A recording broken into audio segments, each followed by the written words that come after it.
One, two, three, four. 1, 2, 3, 4. Good evening again. Will you all find your places? I think we're getting ready to begin. And if you want to clear your tables or whatever, or if you don't, that's fine too.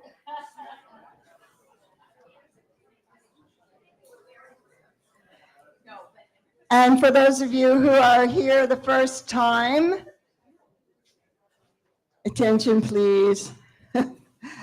This is Bob Halleck, and he is on our senior advisory, and he will introduce Mr. Harris. Well, I think Gardiner's already worked the room pretty well. So anyway, most of us here in the room, if we close our eyes, we can smell that Johnson baby powder, that asbestos-laden time bomb that all of us grew up with. Well, tonight we'll learn a little bit more about that. And as my father used to say, it's fun to be fooled, but it's more fun to know. And I think Gardiner just wants to walk around and talk to you, and after a while get some questions, so I will turn the mic over to him. Thank you, Bob, and thank you so much for coming out tonight, and thanks so much to Gwen from B-Side for this amazing dinner. Yeah. I went back and, of course, told her that she was the real star of tonight because this food is awesome. I wanted to just describe for a little bit the book. I would imagine most of you have not read it, just so you know what we're talking about. And then I would like to go into a discussion with you guys, because I'd much rather hear from you than listen to myself drone on. And I also, we are in a church. I am a regular member of this place. If anybody who buys a book later, you can catch me usually at the 5 o'clock service on Saturday, often the 8 o'clock service on Sunday. Always happy to sign a book, always happy to talk about this. Or if you have kids or grandkids who are interested in being a journalist, I was a journalist at the highest level. I was a New York Times White House correspondent and foreign correspondent and all those things. And I am always happy to talk to young people about that. So I'm part of your community here now, and I very much want to be a good community member. So please, reach out. And then I want to talk part of the conversation with you guys. We've got some priests here with collars, and one of the things that I struggle with in writing this book and in its aftermath is talking about how a community of faith deals with situations like this. How do we balance forgiveness, which we all know is, an important message that Jesus talks about, with sort of righteousness and justice? And it's something that I struggle with quite a bit. And I will tell you a story about a realization of my own sort of compromised nature as a White House correspondent that has made me far more sympathetic, I would say, to many of the characters that I talk about in the book. So let me just talk a little bit about the book. The book came out of really 20 years of journalism. I was one of the top healthcare writers in the country. I was the top pharma writer for the Wall Street Journal. I then was the top pharma writer for the New York Times.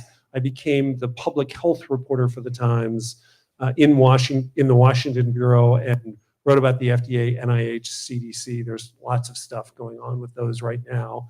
Anybody who wants to talk about that, I can also.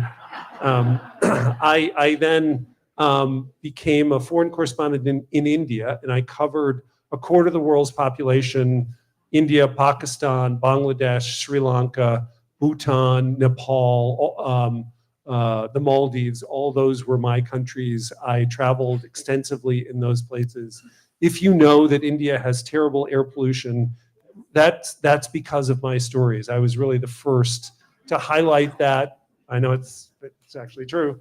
And then I did some also series on sanitation there that led to the construction of some 100 million odd toilets. I then came back and followed Obama around, rode on Air Force One around the world for a while, and then was the diplomatic correspondent and followed the Secretary of State around the world, and then left to write this book. The book was a 6-year project. And it was a little bit of a suicide mission for me, both sort of financially and otherwise, because it took so long.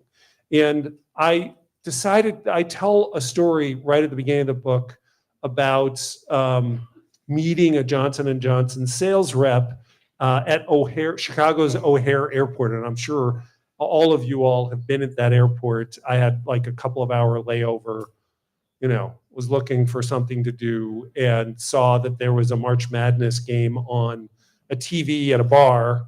And I lived in Kentucky for many years. My family's from Kentucky, so I'm a crazy college basketball fan. And so I sat down to watch this college basketball game, and the woman next to me was screaming at the TV in the middle of this Midwestern afternoon. And so we got to talking, and her story ended up driving years of my reporting, because she told this very personal story about how she was selling this drug that she realized was doing terrible damage to her beloved nephew, and that was her own drug. And so that led me to ask a lot of questions, write a lot of stories.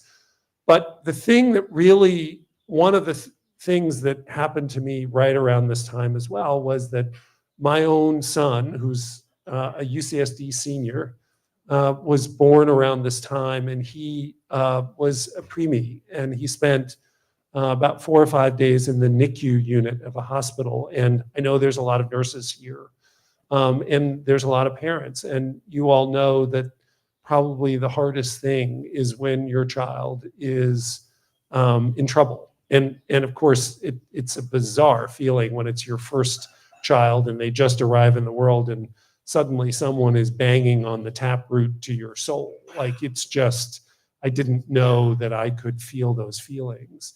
It was a terrible few days. He finally came out, and I went back to work. Of course, there was no paternity leave back then. And just as I got back to work, I got this cache of documents about how Johnson & Johnson was selling a drug for preemies that it knew killed them in rare circumstances, and in no circumstance was it helpful for them. And I, having just gone through this terrible week of my life in the NICU unit, was just stunned that a company, any company, but certainly the largest healthcare products conglomerate in the world, could possibly do this. And that led me to dig and dig. And I did stories about some of these things, but what was sort of remarkable to me was, unlike some of these other companies, I did an investigation of Bristol Myers Squibb that led to the arrest of 3 of their top executives, the firing of their CEO, and the company sort of being under a cloud for quite some time. I did stories on Purdue Pharma. It went under a cloud. I did investigations that led to changes in outlook for some places, but none of my stories had any effect on Johnson & Johnson. They were always at the top of the most admired lists every year.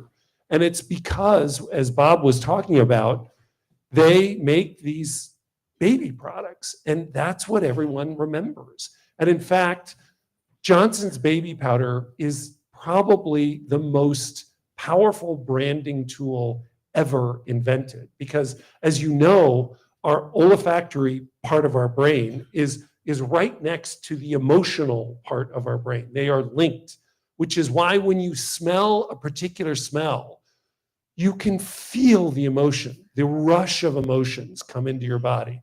If you smell the smell of your grandparents' house, you can suddenly remember your grandparents in sort of detail, in kaleidoscopic detail, in a way that you can't get there any other way. And so half of all babies in the United States had their bottoms dusted with Johnson's baby powder in the 20th century. And as you may remember, if you're mothers, for babies, the best thing that happens to them is when their mother comes and cleans, this terrible stuff off their bottom and then strokes them and coos at them. And so that wonderful moment gets linked in their little brains with this smell of Johnson's baby powder. And Johnson & Johnson, through its surveys, found that Johnson's baby powder is the most recognized smell in the world. And so for decades, Johnson & Johnson executives would start nearly all of their speeches by saying, just as Bob did, when I say Johnson's baby powder, how many of you can just smell it?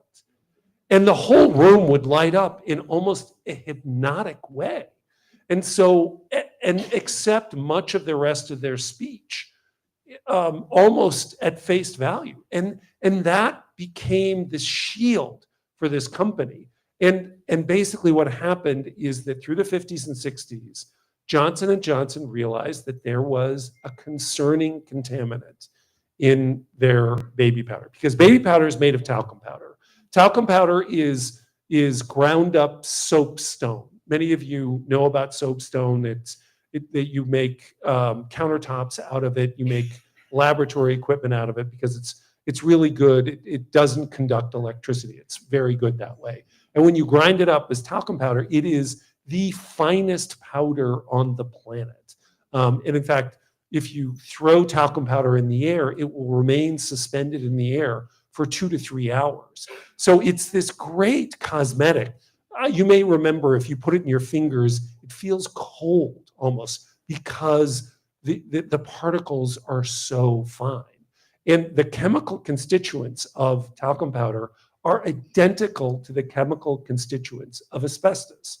And in fact, the two minerals are always found together because it's just a slight difference in temperature and pressure that leads these chemicals to become either talcum powder or soapstone on the one hand, or asbestos on the other. So every asbestos mine is interlaced with talc, and every talc mine is interlaced with asbestos.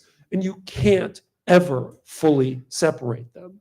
So Johnson & Johnson started realizing in the 50s and 60s, and at first they were mostly concerned because they were worried asbestos tended to feel a little grainier, grittier than talc, which is so fine. And they didn't like that feeling. So they wanted to come up with ways to kind of get rid of it. And then in the 60s, started this research that around what are known as domestic exposure cases. As you guys know, breathing in dust is actually one of the worst things you can do. In fact, as I came to learn in Delhi, writing about air pollution, there is now a consensus that air pollution is the second leading cause of death in the world. Right after heart disease and in front of cancer. It contributes to heart disease, and it contributes to cancer, and it contributes to every other basic, mental and physical illness that you can have. So you don't really want to breathe in any kind of dust.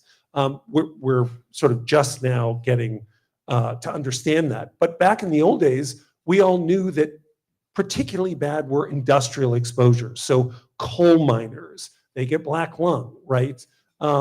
Silica miners will get silicosis, which is particularly deadly. I spent some of my reporting years in Hazard, Kentucky, and so wrote a lot about black lung.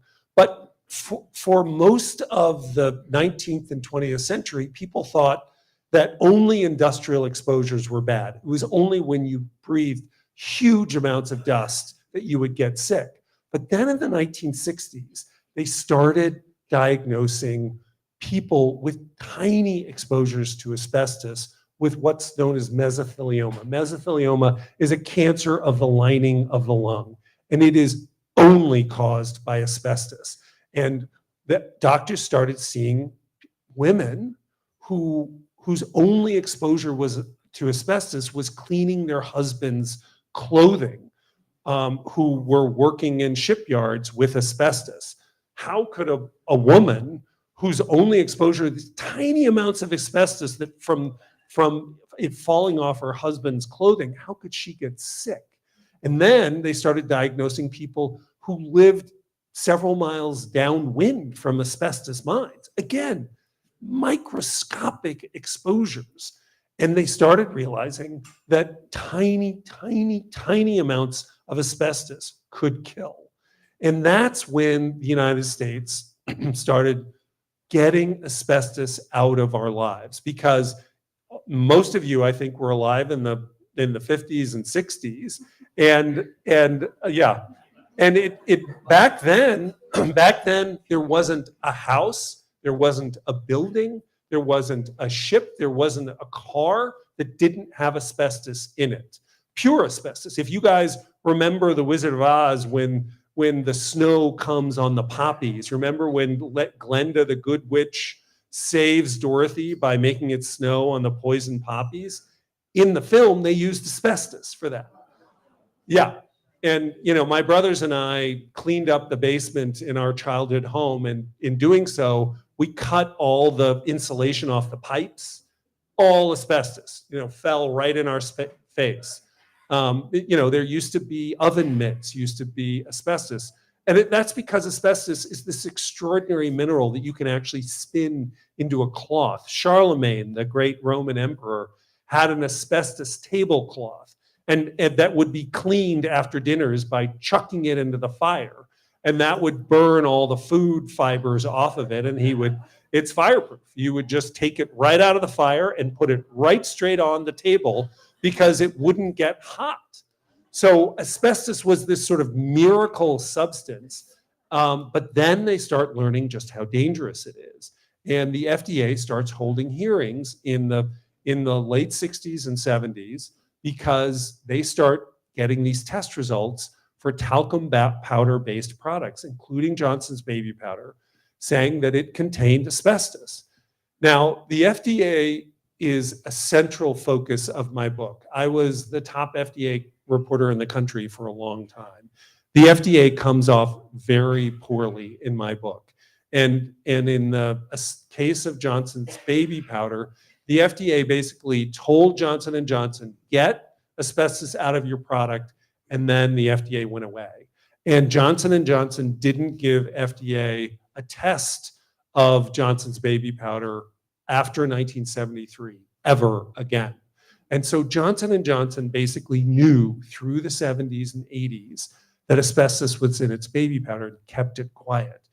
It started, you can sort of understand in the 1970s, there's a lot of asbestos around, there's only a little bit in Johnson's baby powder. Come on, can it be that bad?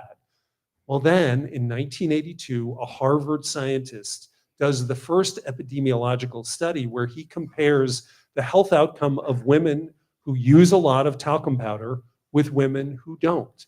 And he finds that women who use a lot of talcum powder have about an 80% increased risk of ovarian cancer compared to women who don't use talcum powder. It's the first really important, really well done epidemiological study. This is how we all found out that smoking causes cancer, was through studies like this. And Johnson & Johnson, everyone else who's a big talcum powder user in cosmetics, Pfizer, Colgate, a lot of these other companies start getting out of talcum powder and substituting cornstarch. Now you can get cornstarch powders. To me, it's the same thing. But Johnson & Johnson was stubborn. This was one of their iconic products, and they simply didn't listen to critics. So they start hiding these things. More and more of these studies start coming out. And they're actually sued in 1982 for the first time. A tire plants used to have clouds of talcum powder in them, because still to this day, if you buy a bike tube, for your inner tube. It'll have a little white dust in it. That's talcum powder. And so, Goodyear tire plants used to just be filled with talcum powder.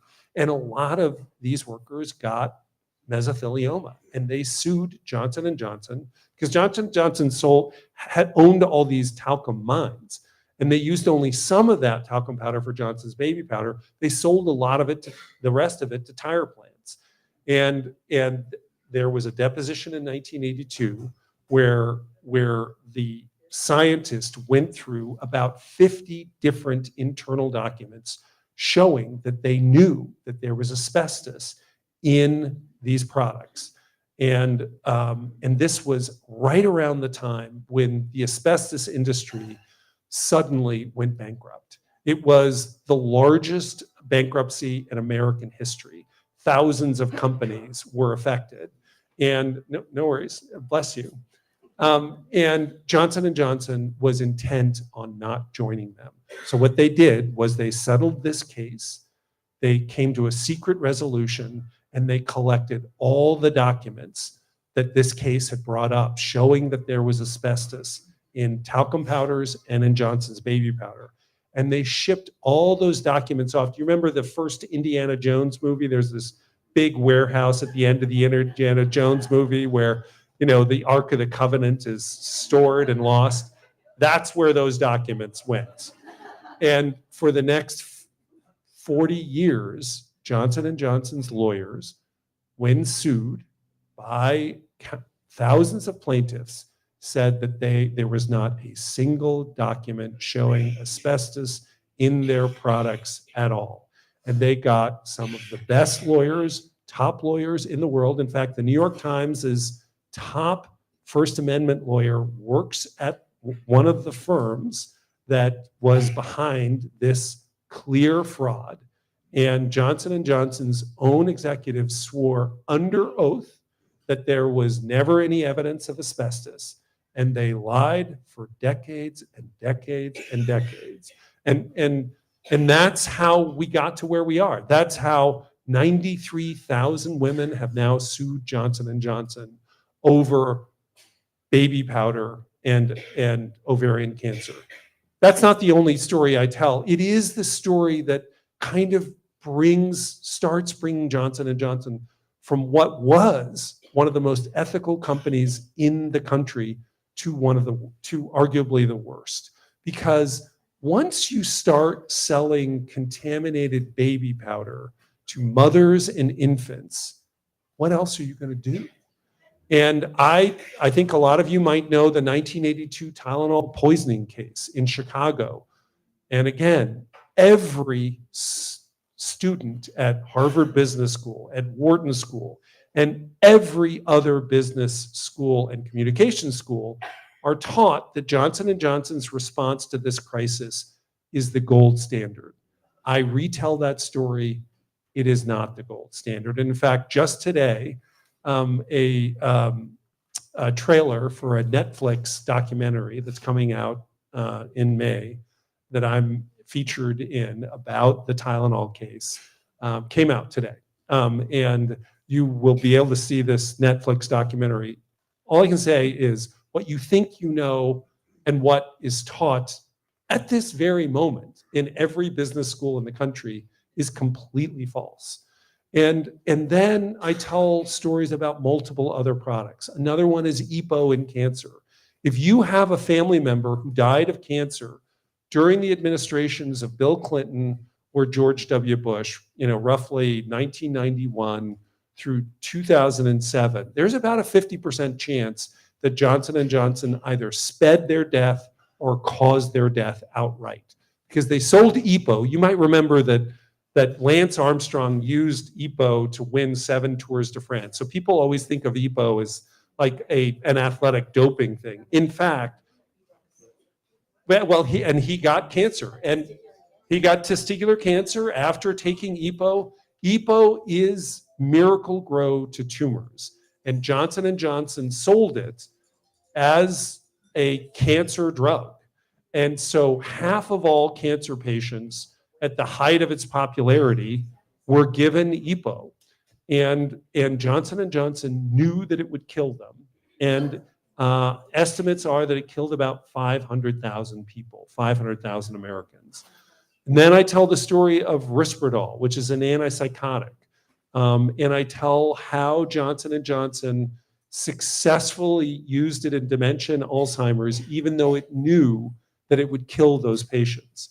And how Johnson & Johnson successfully used it in children, even though 10% of boys given this drug grow breasts.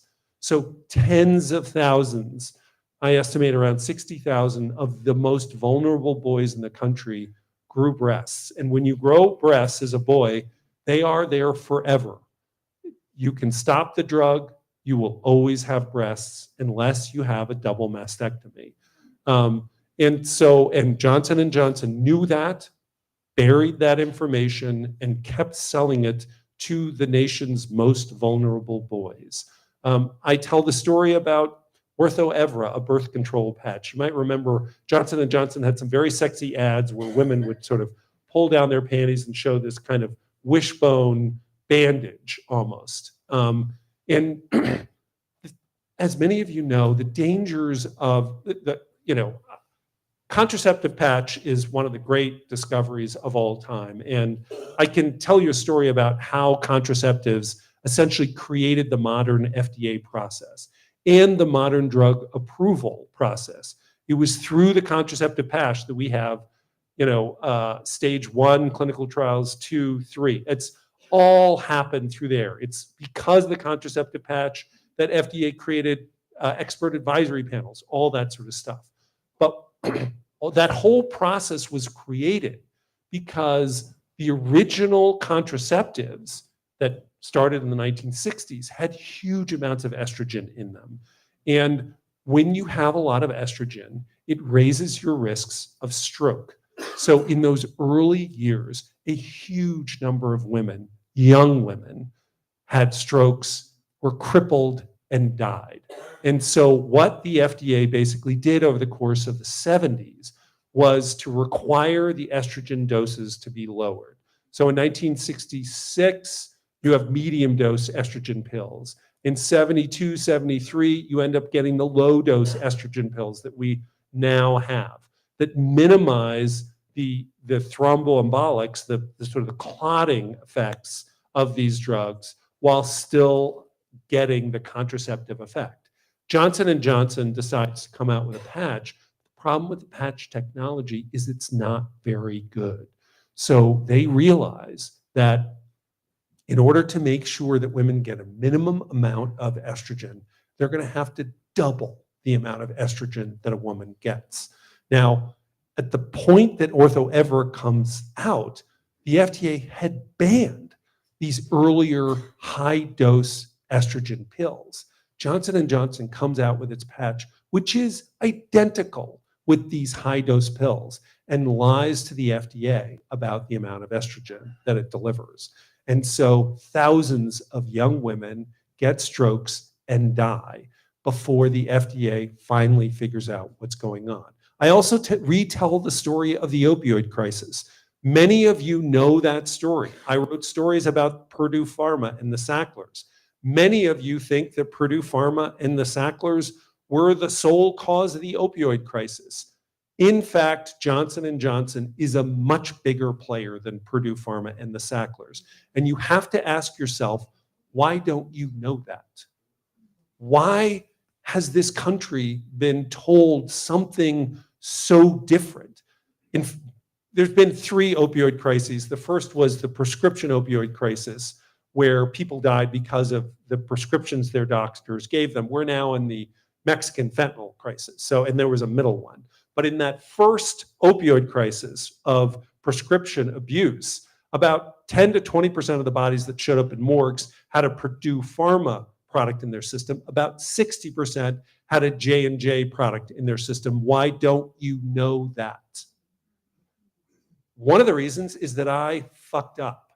I was one of the top drug reporters in the country, and I couldn't get these stories done. And the New York Times screwed up. And I take the Times and the Wall Street Journal to task in this. And I tell story after story after story about journalists trying to do these stories, getting on the verge of getting them in the newspaper or on CBS, and Johnson & Johnson calling up the headquarters and saying, if you run this story, we're going to pull all of our ads. And the corporate people saying, thank you very much, we will not be running this story. And so that's why you do not know most of the elements of this story. And in fact, I'm really not supposed to talk about this part, but my publisher my book is not being published in England. It is not being published in a lot of other places around the world. I was extremely fortunate to get the largest, most profitable publisher to publish this book, which is probably the only way it is being published in the United States. Now, it went through a hellacious legal review. The book was about twice as long as it is now, and we lost a lot of really good stuff because of the legal risks and some other things. I still think it's a pretty good read, but that's one of the important reasons you don't know about this. Now, I want to not stop talking, and I want to hear from you all. Now, there are a few people here who've read the book, and I would love to hear from them what they got out of the book. And then I would also love to have a conversation about ethics. And let me just tell one story about my time as a White House correspondent. When I joined the White House beat, my first time on the plane was a long trip with Obama going across the country. And our second stop was in Wisconsin, and he had a political rally in Racine, Wisconsin. And when you're traveling with the president, you're inside the bubble, and you get screened in the morning from the Secret Service. And it's about an hour-long process where you go through the metal detectors, then the dogs sniff you, and then the Secret Service agents themselves paw through your stuff like by hand, individually. And then once you're in the bubble, you have to stay in sight of Secret Service agents, because if you get out of sight, you might get something that could hurt the president, and then you're out of the bubble. So anyway, so when you're with the president, you have to do what the Secret Service said. So I go to Racine, Wisconsin. They told me to sit right here and get my laptop out, and I did, but I couldn't see the president. I could barely hear him. And then Obama used to bolt for the Beast, the limousine, the second he was done. So you had to be in the motorcade before the speech was over. And I had come into this beat completely raw. I'd been abroad, and the New York Times is wildly competitive internally, and nobody had sort of told me really how to do this. So I thought I could cover the speech live. I ended up doing a terrible job. And when I finally came back from this trip, a week later, my boss sat me down and said, "You did a terrible job in Wisconsin. If you have a terrible thing like that again, you're fired." And here I was a rock star, and I'm like on the verge of being fired. I was like, how is this possible? And I quickly found out that my mistake, because when you cover the president's speech, you have to file the story immediately. As you all know now, you get these alerts on your phone the instant something happens. And oftentimes, like if you watch a tennis match, the second the match is over, you'll get this story that's complete in all respects. The way you get that story is that we pre-write that story. And for tennis matches, we will pre-write a story about this person winning, and we will pre-write another story about this other person winning, and then we will write a few graphs of special points while the match is going on, but basically, and then insert it in. But the whole thing has been written and edited ahead of time. That's how Washington stories are done now. And I didn't realize that. So I found out that my mistake in that Wisconsin trip was I hadn't pre-written my story. So I'm a smart guy. Next time I was on the plane a couple of weeks later, I went to the West Wing and I said, well, I'm not going to make that mistake again. Tell me what the president's going to say at each one of these stops. And Josh, wonderful guy, press secretary at the time, said, Gardiner, we'd love to help you. You've been asking some really tough questions in the briefing lately. And I was like, yeah, we would love to help you. And, for me to keep my job, I had to make Josh happy because that was the only way I was going to get those briefings. I made Josh happy. And you want to know why we were all shocked by Biden's performance in that June debate with Trump a little less than a year ago? This is the most covered man on the planet. My former colleagues all knew what was going on. But particularly when a Democrat is in office, because they're better than Republicans at sort of controlling this stuff, you cannot cross these red lines and keep your job. And so one of the stories that I tell in this book is of basic corruption. And there's a lot of healthcare people in this audience. The only way Johnson & Johnson got away with this book is about the largest, costliest, and deadliest criminal conspiracies in American history. Nothing else is close. I add up all the dead bodies. It's more than 2 million deaths. That's more than all of the wars going back to the Revolutionary War in American history. And this company got away with that because they corrupted the entire healthcare system and everyone in it. If you know of psychiatrists who are 50 years old and older, they were participants in the Risperdal crime. They were either conscious, semi-conscious, or sort of bizarrely unconscious of their role in this, but they played a role. Oncologists, I have the grand jury files of the EPO grand jury. It's clear that almost every oncologist in the country played a role in the EPO crisis. Prescribing EPO, in oncology, you play the role of both doctor and pharmacist. So oncologists infuse very expensive cancer medicines. They make much of their money on the markups of those drugs. With EPO, oncologists made roughly $300,000 in their practice, and they made $300,000 on EPO alone. That's why they prescribed so much of what we now know was Miracle-Gro to tumors. So, I realized my own little corruption in journalism, which I think the White House beat is as compromised as any beat. Everyone in healthcare plays some role in a corrupt system. And this is, when Mother Page talks about, the stories in the Bible about the Pharisees giving grief to Jesus for sitting down and eating with tax collectors who were, the collaborationists, Jews back in the day, who collected money from Jews and gave it to the Romans. We're all tax collectors. I mean, that's what sort of is clear in the book. That's why I went through so many different specialties, so many different kinds of products, orthopedists, oncology, psychiatry, all of them participated in these schemes. And some consciously, some unconsciously. It's a little hard for me to know. Just like when I was a White House correspondent, how conscious was I that I was kind of giving up how conscious were my colleagues about the whole Biden thing? It's a little unclear to me, but when you are part of these systems, it's hard to see what's really going on. So I want to stop talking.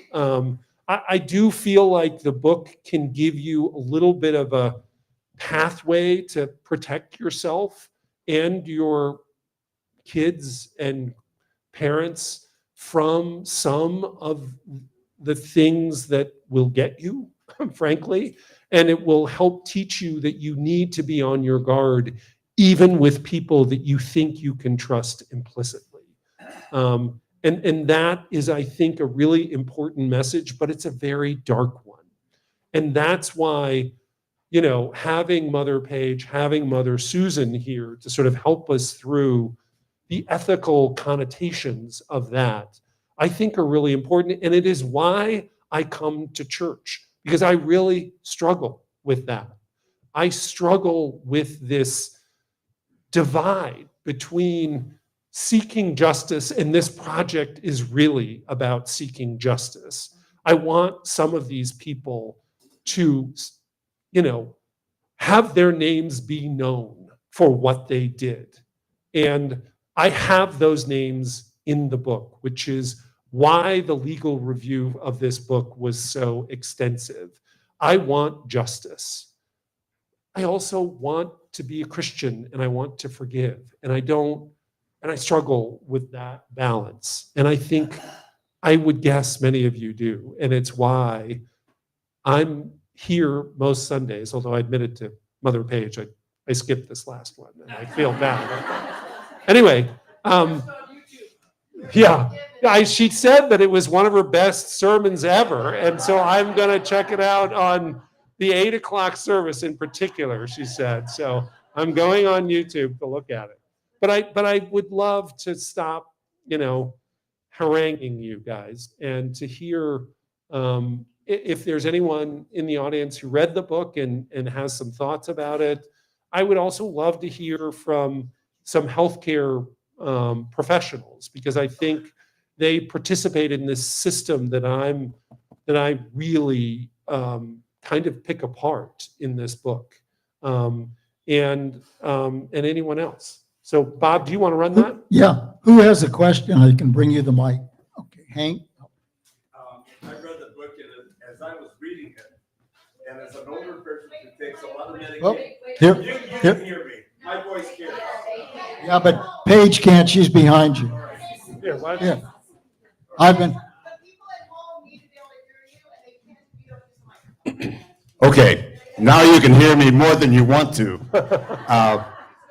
Anyway, as an older person who takes a lot of medications to keep you going, supplements and prescriptions, as I read your book, I lost a lot of confidence in what I was getting. Right. And when you lose confidence, then, it kind of puts you in a very uncomfortable situation. Right. And so how do you cope with the fact that we are trusting our medical providers to provide this information that we take to keep us going? How do we know we're getting the right thing?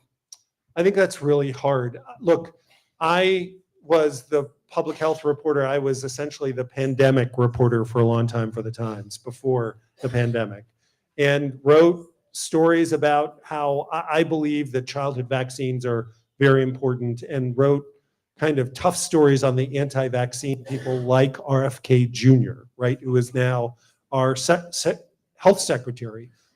But I also want to say that my book talks about how the institutions that we trust the most, Harvard is in there, Stanford is in there, the top psychiatrists, top oncologists, all this, many of them were knowing parts of these frank conspiracies that cost millions of lives. So I can understand people who say the entire system is corrupt. I don't trust anyone.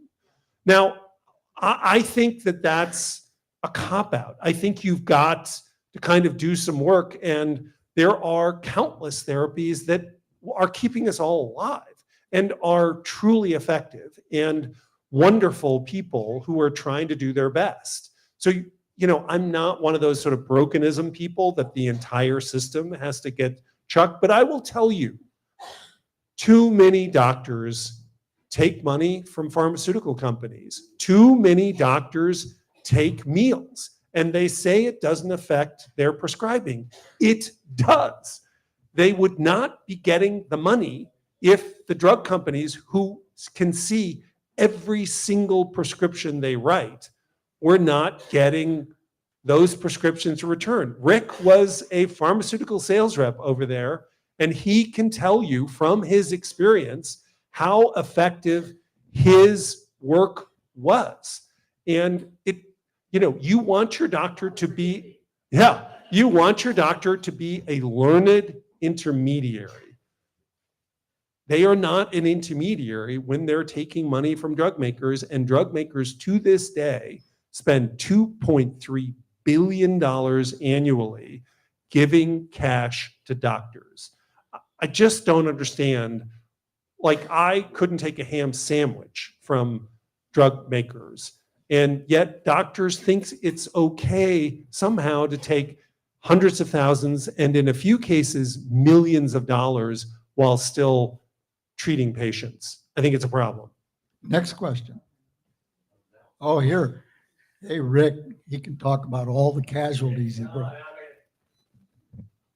So when I heard you on Fresh Air Yeah. recently, you talked about how the maximum dose of Tylenol Right. is up against the lethal dose. It's the same. Right. And that has been known for at least 30 years. Right. And yet this product is still on the market. And I would venture to say that most people in the room don't know that. Why? Right. So I was at a Shabbos dinner on Friday night up here in La Jolla, and so gave a sort of a talk as well to a dozen people. And by far, I should have started with this. The biggest surprise to them was that Tylenol isn't safe, which I think, to this day stuns me. Tylenol is by far and away the most dangerous over-the-counter medicine sold. It's sold, one of the reasons it's so dangerous is that it's sold as being so safe. More people die and are seriously injured from Tylenol than all other over-the-counter medicines combined. And in fact, extra strength Tylenol is at a strength that you cannot get with a prescription. FDA actually limits prescription acetaminophen, which is the medicine in Tylenol, to 325 milligrams. Over-the-counter extra strength Tylenol is at 500 milligrams. I think extra strength Tylenol should not be in anyone's medicine cabinet. You can read my Tylenol chapters. It's particularly for anyone who's even a casual drinker. It's bad. Sorry.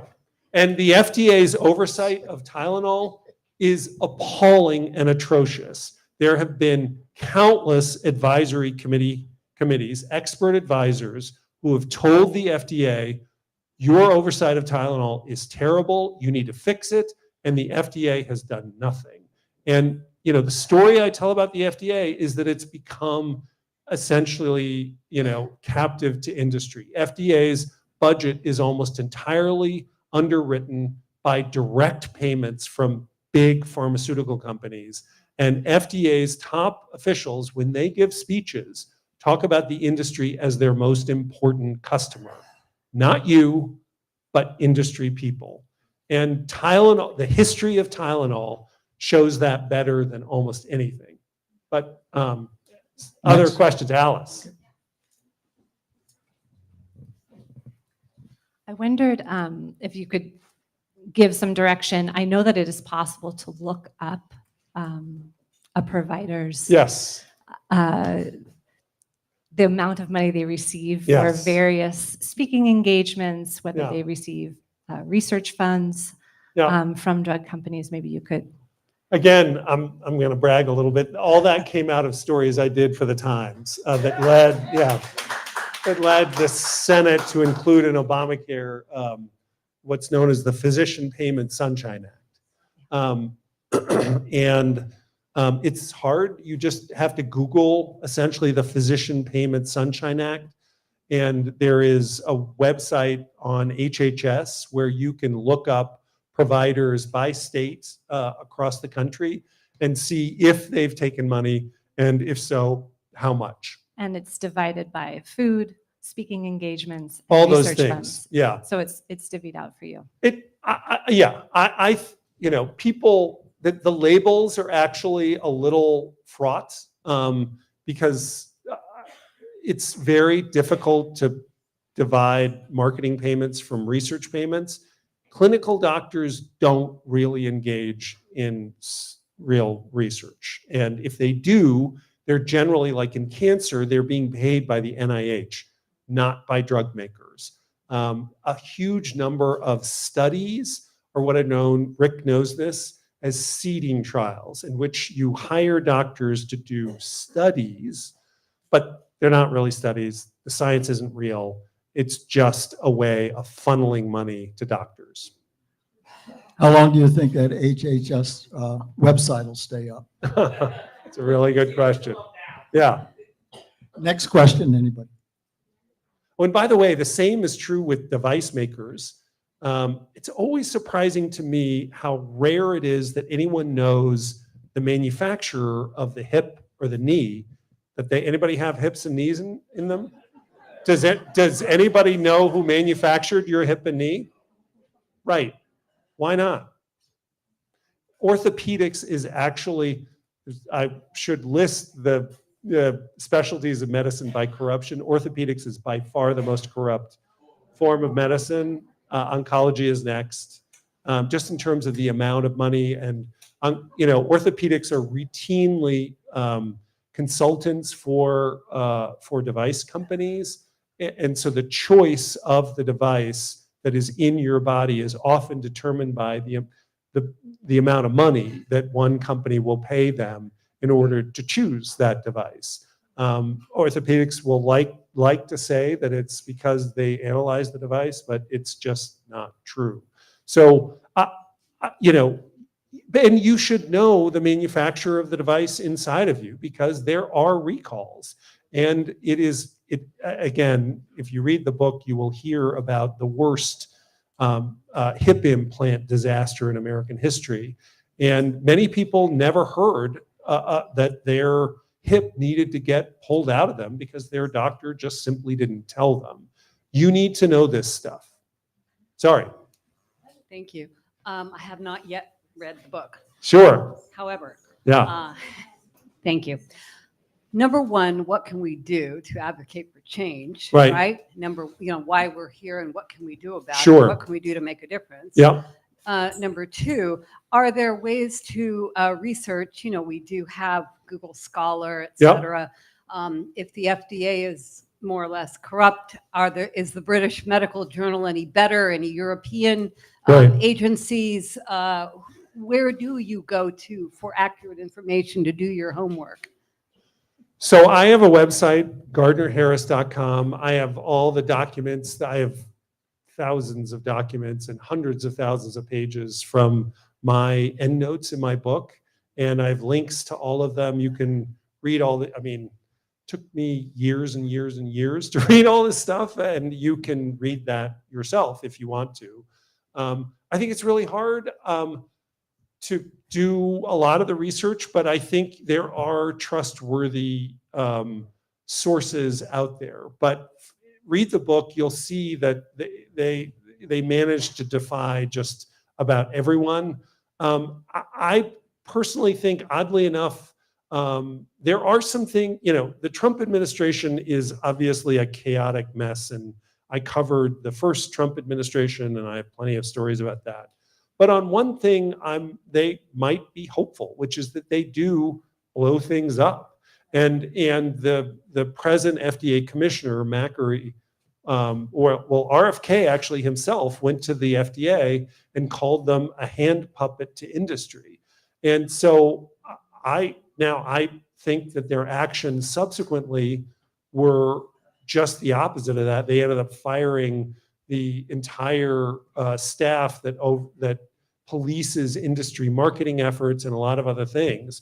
But I think that there is hope that they might realize that FDA needs to be funded by taxpayers, not by industry. So I think there are ways, and I think, there's a congressman from here, Scott, Peters, who's on the House Energy and Commerce Committee, which actually has oversight over FDA. He's a smart guy. I've spoken to him. He knows about a lot of this stuff. He'd be someone to talk to as well. Okay, I'm going to let Tom Farrell ask a question first because he happens to be a doctor. Yeah, for those who don't know me, I'm Tom Farrell. I practice as an anesthesiologist. Yeah. Thank you for coming. I've been blessed. I have not had, I think, any of these ethical conundrums. I I work at a women's hospital presently, but I mean, I don't schedule the surgeries, and I had nothing to do with the patients getting pregnant and being in labor. But every patient who is planning to have a surgery, or every patient who's having a labor, deserves a safe anesthetic for the Sure. surgical procedure and safe labor analgesia. And one of the side effects of this new awareness and the press about the fentanyl epidemic is that patients don't trust doctors and are afraid to take things which, given correctly in the right circumstance, in the right dose, in a short term, are very safe and effective, particularly fentanyl. And the folks that are dying from the quote fentanyl epidemic out there, in the street, it's not just fentanyl they're dying from.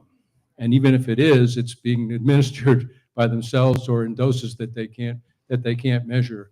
And it's tragic. One of the professors that, an anesthesiology lady professor that has talked about this and become a specialist about it, the patients who withdraw from drug addiction and need an appendectomy or something, if they don't have a plan, their 30-day mortality afterwards is 30%.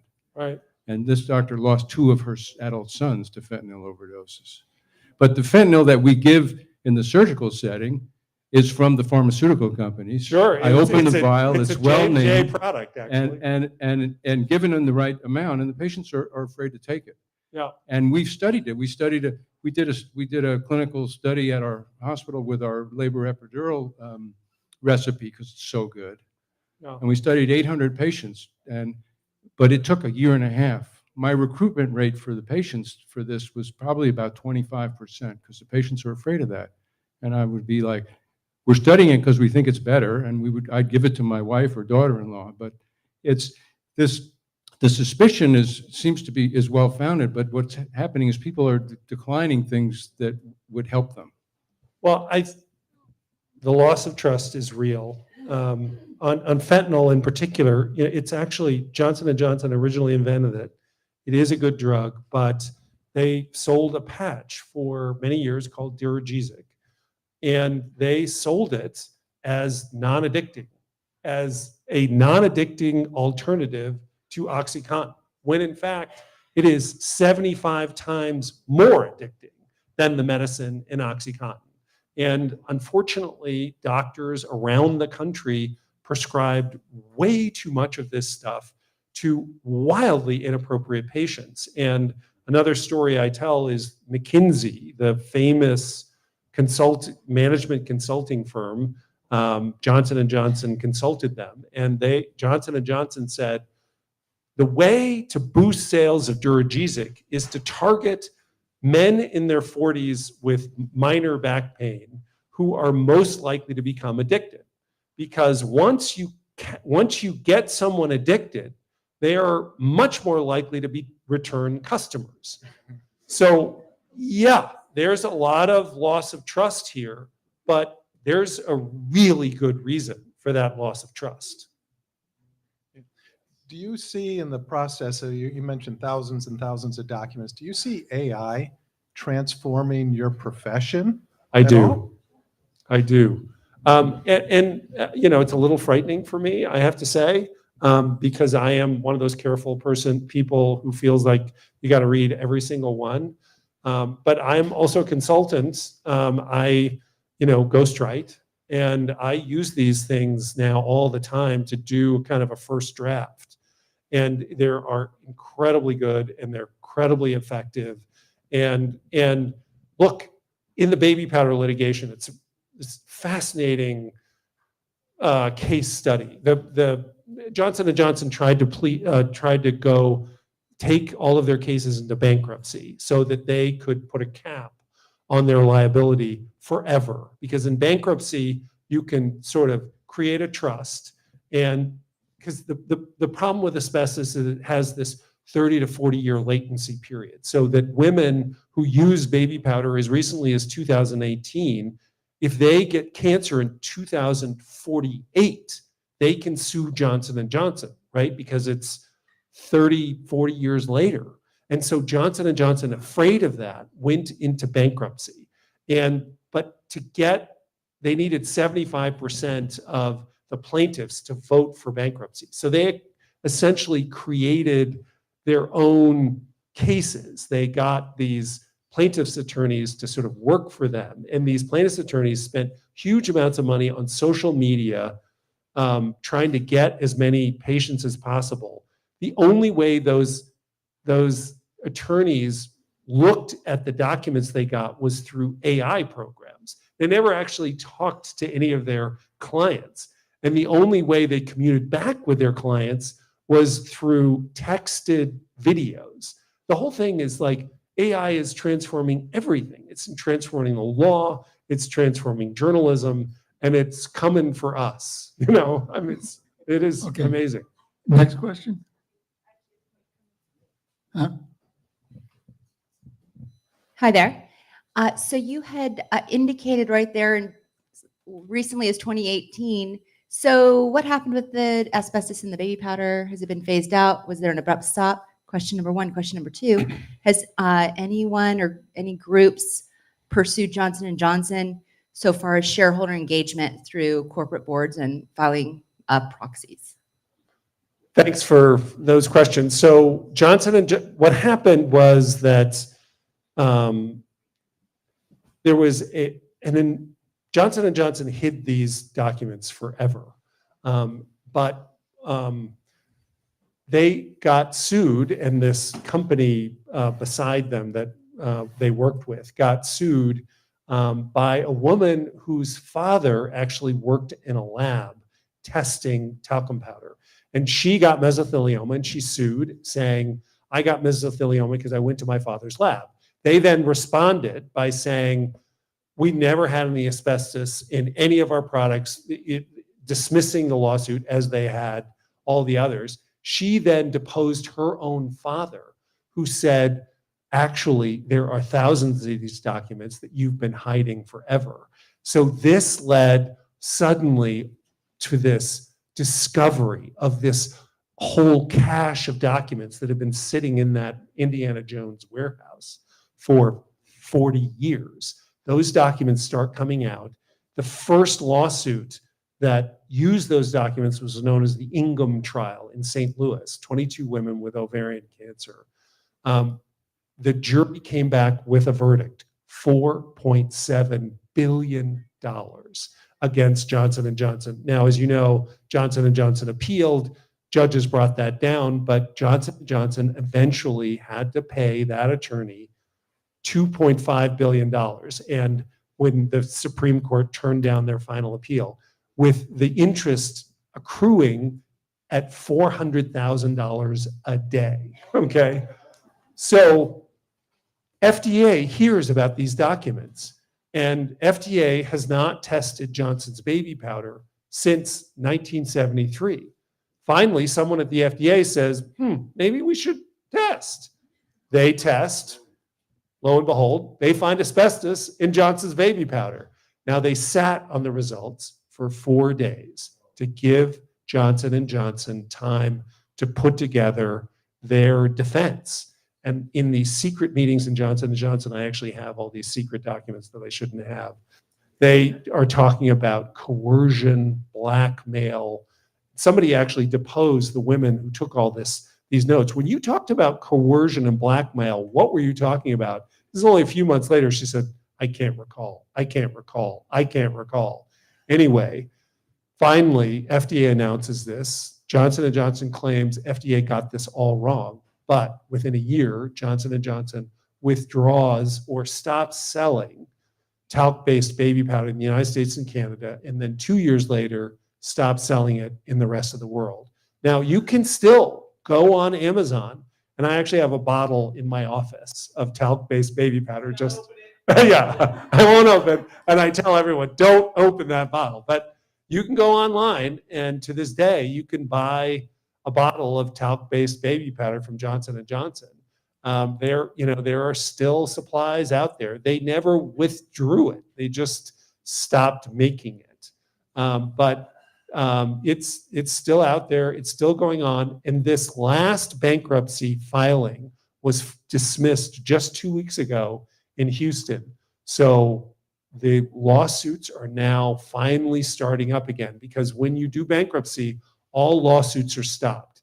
And the reason why Johnson & Johnson kept trying to go in bankruptcy was not only to limit its liability, but also because the more women who die, the less money they pay. Because in many states, you can't get pain and suffering increases in the amount of the awards when someone's dead. You can only get it when they're alive.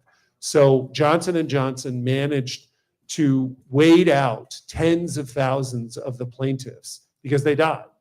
And that means that they're going to pay less. Okay, here we go. Your book was fascinating, and it's amazing that you can actually be an investigative journalist and write a page turner. Because I was just saying, Just put it right next to your mouth. I was just saying that it's interesting that he wrote a book which is actually one where you turn the page to get to the next story.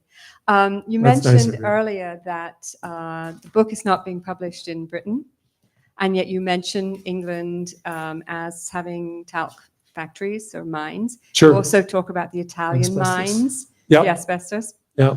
Are you doing a disservice to not releasing the books there? Is it so full of lawsuits that you can't do that? Why are you not publishing internationally? It's above my pay grade. It's Publisher? No. I'm really not supposed to talk about this, but it's just, the legal concerns. Johnson & Johnson has spent $35 billion since 2011 on lawyers. No company even they are near probably 10 times as much money on lawyers and litigation than any other company in this country. I think they spent roughly 15% of what all Fortune 500 companies spent on lawyers, Johnson & Johnson spent. So they have lawyers in almost every major corporate law firm in the country. And if you know of any top corporate lawyers, ask them if they've represented Johnson & Johnson. They will almost invariably say yes. The recently resigned head of the FBI, Christopher Wray, he worked for Johnson & Johnson. I mean, so these guys are as aggressive as they come. As you know, there's some stories I tell in there where during the early rounds of the baby powder litigation, the plaintiff's attorneys went back to the biggest hotel in New Brunswick, which is where Johnson & Johnson's based, and they found that their key cards to their rooms didn't work. And they went down to the manager and said, our key cards didn't work. And the manager said, yeah, Johnson & Johnson called us up and told us to kick you guys out. It's like, what? I mean, they're as aggressive as they sue witnesses in cases. They spend on baby powder lawyers alone, just their baby powder lawyers, $250 million annually. Like, these guys are tougher than anyone on the planet. And so the libel laws in Britain, as you know, are much less protective to journalists than they are here. And that's all I'm going to say about that. No, any more? Okay. I'll stop with Suzanne and then I'll go on. Initially, I was thinking maybe I'm naive, but I was just thinking that why aren't there more whistleblowers? Why? I mean, there's so many people involved at all levels who have access to some compromising information. Is it that they're not coming forward, or that they're coming forward, but everybody just drops it like a hot potato? There aren't any reporters who are going to take the risk, or newspapers that are going to carry it. For some stories, they're just too big. One of the things that comes out of writing about this industry, and particularly Johnson & Johnson, there have been now a lot of key TAM cases. These are these whistleblower cases. FDA has brought, despite the fact that FDA has a complete criminal investigative unit, FDA brought none of these cases. And what's interesting is when I first went into the industry, I had a moral hierarchy of the people in the industry. And I thought, The researchers, they're trying to find cures however they can. They're good people, on all of these companies. They're really good. Executives, I sort of thought were kind of in the middle. They knew there were some shady things, and then the sales reps, people like Rick, were the worst. And they were just doing dirty things. By the time I stopped doing the beat, that list had completely switched. And it is every single whistleblower in this industry are the Ricks of the world. It turns out that the people at the bottom of the pyramid are the ones with true moral foundations. And I knew a lot of sales reps like Rick and became really good friends with them. The first story I tell in the book is a conversation with a sales rep. This is where the rubber meets the road, and these are the people who frankly go to church. They are not as well educated as their highly educated, the researchers could calculate down to the decimal point the number of people who would die as a result of these tactics. Rick just knew whatever they told him. He didn't independently know what was really happening. So I actually switched that moral hierarchy again. And it's why, I would love, if we can, Bob, to get Mother Susan and Mother Page into the last part of this conversation I want them to tell us how we cope in sort of a moral way with a world that is so obviously corrupt in profound ways. I came to you, Mother Susan, as you know, when I was writing this book, because I struggled with this issue. It's something Mother Page and I talk about. And I find it really challenging that we are the Jewish tax collectors, as you talk about in your sermons. And Jesus would have dinner with us, but almost no one else, and certainly not the Pharisees. And so, how do we, I think I'm a cheerful, optimistic guy, and yet I tell such a dark story. That is my great, moral struggle. And it's why I listen to you on Saturday afternoons, evenings, and Sundays. I have one question for you. So, first of all, Here, does this work? Oh, there it works. So, first of all, I would like to say to my pediatrician, if my children were born in the early 70s, thank you, because he said, don't use those things, use cornstarch and Crisco. Oh, he did. He was fabulous. So, thank Wow. you, Dr. Carr. Yeah. My question for you is, She said that basically her pediatrician warned her against talcum powder products. Yep. So my question for you is, are pharmacists any better? I usually consult a pharmacist when I'm prescribed something. Does this doctor know what he's talking about? Because I know doctors aren't pharmacists.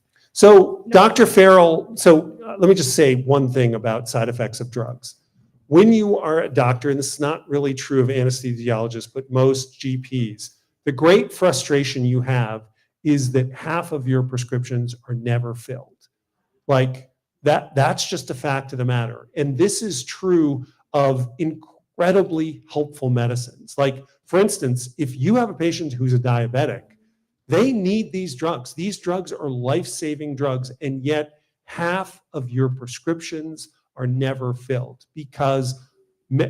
partly because many of us don't have the money for it, but a lot of it is because many of us just don't trust these guys, right? So doctors generally do not tell you about the side effects of their medicines because they're already facing a situation where half their prescriptions are not being filled. If they told you all the downsides of these prescriptions, that number would probably drop to 25%. It's on the ads, they pass, but people do not listen to them. And so you can Google the FDA prescribers label. It's really not that hard to hear. The FDA redid the prescribers labels in 2011. They're much easier to read and understand. You have to, in this system, be your own advocate. As you know, if you have a loved one who goes to the hospital, you need a Cerebus at the gate. You have to have someone with you all the time asking questions. One of my favorite studies in medicine was surveying doctors about their patients, about who they liked and who they didn't like. And the doctors, the patients that were disliked the most by doctors and nurses had the highest survival numbers. So when you go to the hospital, don't try to be friends with everybody. This is your health. You need to fight for it, and you need someone there fighting for you. I'm going to start, and then I'm going to leave the Bible to Mother Page. How Okay. about that? Yeah. All right, I have a question. After I read the book, I thought, if you want to make a change, you need to get to somebody who's going to be a change maker, right? And what we saw in that book was a series of management changes. Some of them were family members, passing along the reins of the company. And I wonder, first of all, what management is doing now and what you think of that in Johnson & Johnson. And were there any eras that stand out in your mind where management was taking a hand in doing something to stop, the poor ethics? Let's just put it that way. I don't have a good answer for you, Mother Susan, because I think I sort of describe a descent of the company. The documents and things that I have often have a delay to them. The present CEO has only been in place for 3 years now, Joaquin Duato, but he worked very closely with a previous one, Alex Gorski. Alex Gorski is throughout my book as a contributor to all of these disasters, a significant one. The one explanation I would have is that Johnson & Johnson was the first company that had a mission statement that they called a credo. And That's it's right. this promise of ethical conduct.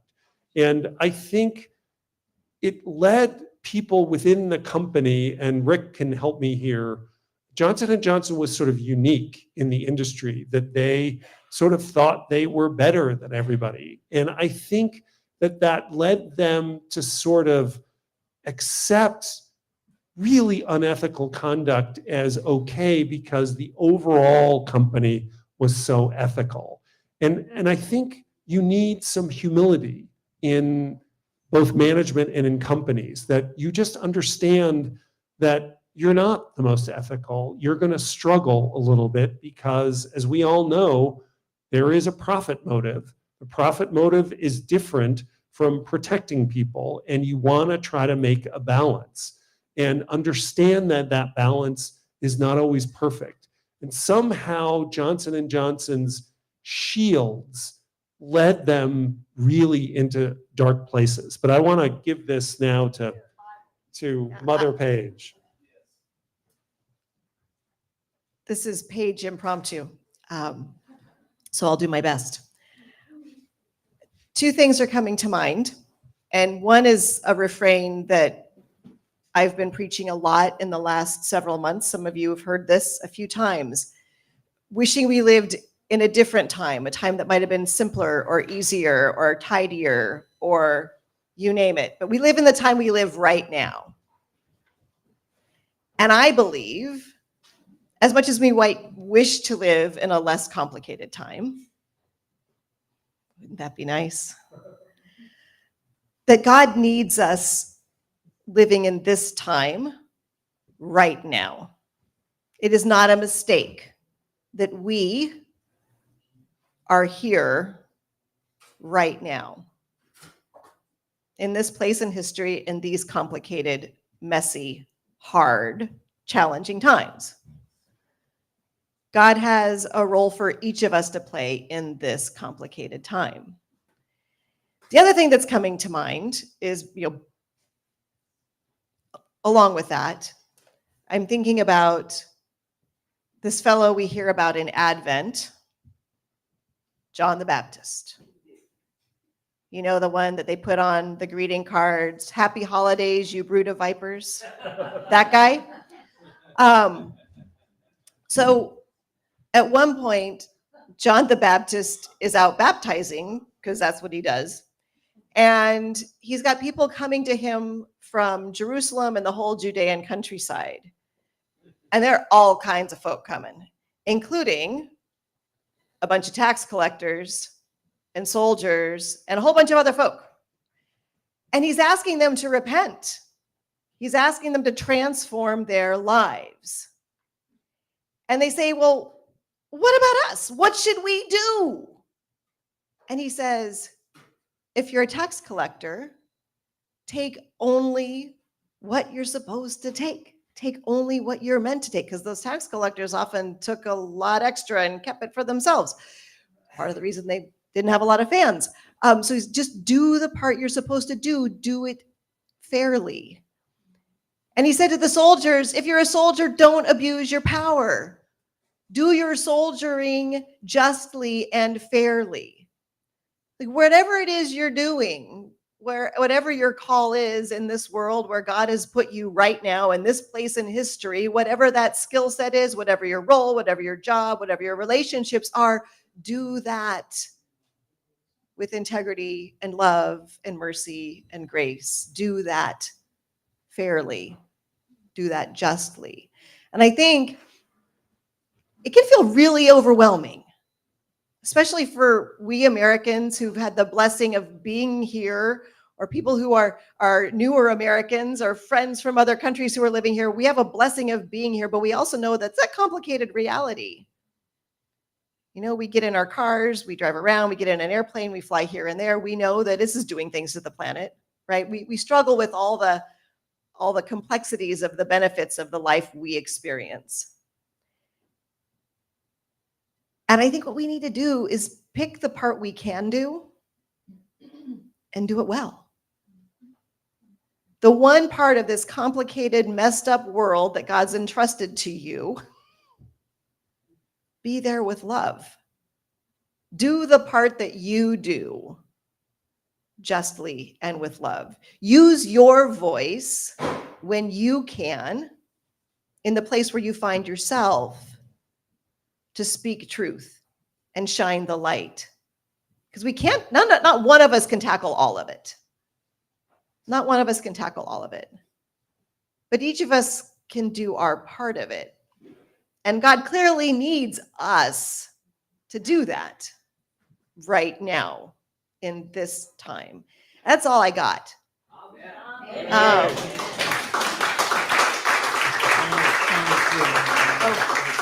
I'm being told to give a final prayer. Oh, wow. Wow. So the Lord be with you. Let us pray. Gracious God, this is a lot.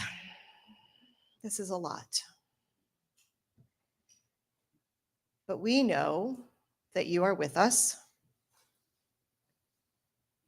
We know that you have given us everything we need to be the people you've called us to be, to do our part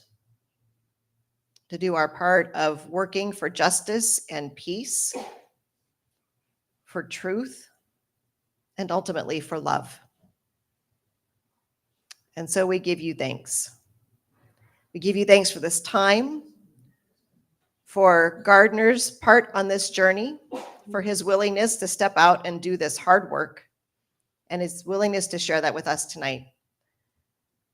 We ask that as we leave here, you give us the courage to be your people in your world, doing what you have called us to do to make your dream for this beloved world a reality. And for all those who are struggling or suffering or feel lost or don't know what to do next, we ask the insight and wisdom of your Spirit to help guide them to do the next right thing in your name. All these prayers and so many more unspoken in our hearts we lift to you tonight. Amen. Amen. And now, as Mark Haynes said for years on CNBC, you never know how you're going to be surprised. One of you at each table, one of you turn your chair, everybody turn their chairs over. If you've got a flyer, you get a new book. Guess what the title is? No More Tears. I have the books up front. I'll trade a flyer for a book. And I'm sure Gardner will be glad to autograph.